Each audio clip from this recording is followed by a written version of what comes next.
for it. I'm not going to do anything to you guys. I went on trial for doing something to you guys. I'm not going to do anything to you guys. No. Thank you, Johns, for being honest. I appreciate that. Can you confirm that he did not put his hands on anybody or do anything inappropriate? I just got here as this. I didn't even really see most of it, but I didn't see him touch. But he was just filming, right? Yeah. Thank you. He didn't say a word. And I didn't cuss. I didn't even cuss today. Fellas, I appreciate it. I'm here. You're getting out of handcuffs. I'm a lot calmer. Today's body cam footage captures a confrontation that escalates almost immediately between a family filming inside a public building and security personnel. Within seconds, accusations are flying, a young man is placed in handcuffs, and his mother demands answers from responding officers. The central question in this case is straightforward. Was the detention justified, or did a simple act of recording in public spiral into an unnecessary confrontation? As we break down the footage, we'll look at what each side claims happened and how the responding officers handled a rapidly developing situation. What's your name, ma'am? Right, first thing you're doing is going to back. Whoa, why'd you grab him? Oh, why'd you grab him? Now, why did you just grab him? Now, put your hands behind your back. He grabbed him for a camera, sir. I just need to make sure I know who this guy is, but he put his hands on my son and grabbed him for a camera, sir, so I want to press charges against this gentleman. And you need to let my son out of handcuffs really fast. Okay, I'm gonna stand right here, sir. If you need to go talk somewhere private, you're gonna have to go somewhere private. I'm gonna film you in the public areas. He just accosted us for filming in the public areas, and I'm gonna establish that our rights to do this is clearly established by the U.S. Constitution. And I'm very upset that he just put his hands on my son. Like, I'm very, very upset, sir. This is where the legal issues become central. The family argues that they are lawfully recording in a publicly accessible government building. They emphasize that there are no signs, barriers, or restricted zones preventing filming. A common issue in these encounters is confusion over the difference between public property, publicly accessible areas, restricted government workspaces. Simply being inside a government building doesn't automatically prohibit recording, but certain secure or restricted areas may have lawful limitations. The family's argument is that none of those restrictions applied here.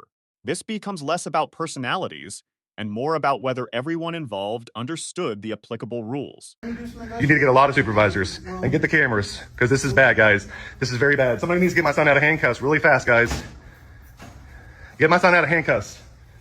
Get him out of handcuffs, guys. This is really bad. This is really bad. The officer who detained is gone. Get him out of handcuffs. He's not a violent person. Please get him out of handcuffs. Please just get him out of handcuffs. Please just get him out of handcuffs, James. He was filming, James. He was filming and he grabbed the camera out of his hands and started jerking him around, sir. So I was filming, right? My job. You came up here just filming whatever. I didn't say a single word. I filmed him with my job, right? He came up here, grabbed the camera out of my hands, and then put me in cuffs and said, "You're not under arrest. You're just detained." This portion shows the emotional impact of the detention. Notice that the mother repeatedly returns to one point. He was filming. She isn't arguing technical legal details. She's framing the entire encounter around what she believes was protected activity. Officers, however, often use temporary handcuffing while investigating a disturbance, especially if there's an allegation of assault. That was it, when you were Yeah, and I asked why, and he said, "Because you're filming, and filming's not illegal." I mean, He said we couldn't film. He said we couldn't film here. Bring the cameras in. Security would not let me bring the camera in. It was illegal to film. And there's no restricted access signs or anything around here. There are certain areas that are not allowed. We're not in a courtroom, sir. And if you didn't ask me to leave, guess what? I would have left him immediately. He didn't ask me to leave. He didn't do anything. He just Please take him out of handcuffs. Bert, they got my son in handcuffs, Bert, for doing an open records request, Bert. Bert's here working on the same story. Are y'all gonna arrest him for filming? He's here working on the same story. Bert's here with Channel 8 working on the same story. Are we gonna arrest him too? Hey, so we're trying to figure out what's I'm a very calm person. I might be loud, but I'm not gonna do anything. This may be the most important part of the entire encounter. For the first time, security provides its version. The individual was told to stop. Security says he refused. Security claims he swung at him. The family's version, he was peacefully filming. Security initiated physical contact. These are completely opposite accounts. At this stage, officers must rely on witness statements, surveillance footage, body cameras, physical evidence. They can't simply assume either side is correct. This illustrates why body cam footage can be so valuable. It preserves statements made before stories have time to change. Whoa, why'd you grab him? Whoa, why'd you grab him? Now, why did you just grab him? Now, put your hands Why behind did your you back. just grab him? Don't put your hands behind your back. Let him do There's it. no recording involved here. Put that down. Yes, sir, there is. What are you doing? What are you doing, sir? What is going on? I asked him to put it down.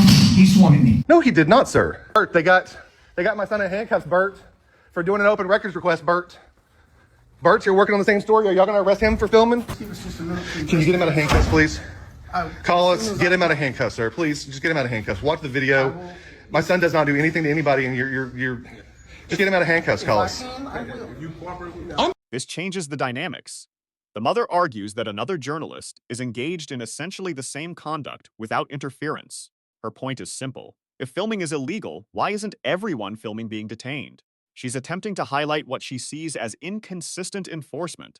The arrival of independent media also increases public accountability during the incident. This marks a significant turning point. As officers gather information, the detention appears to end. The mother thanks one officer for what she views as honesty and fairness. She specifically asks for confirmation that her son touched no one. He simply filmed. He remained quiet. The release from handcuffs suggests officers may have concluded there was insufficient reason to continue the detention. This demonstrates an important part of police work. Initial detentions can change as additional evidence becomes available. As this body cam comes to a close, several important issues stand out. First, emotions escalated very quickly. What began as a disagreement over filming turned into physical accusations and a detention. Second, officers had to investigate competing stories rather than relying on assumptions. Third, the eventual removal of the handcuffs suggests that further investigation influenced the officers' decisions. From the family's perspective, this was an incident where lawful recording led to an unnecessary detention. From the security perspective, there was an allegation that instructions were ignored and that physical resistance occurred. The body cam itself doesn't fully resolve every factual dispute, but it does show how officers gathered information, listened to witnesses, and adjusted their actions as new details emerged. Perhaps the biggest takeaway is that encounters involving public recording often become flashpoints because participants may have different understandings of the rules governing public spaces. Clear communication, restraint, and careful fact-finding are critical to preventing these situations from escalating. What do you think? Based on the statements made during this body cam, did the officers ultimately handle the investigation appropriately after arriving, or could the situation have been de-escalated much earlier? Share your thoughts in the comments, and let's discuss the evidence shown in the footage.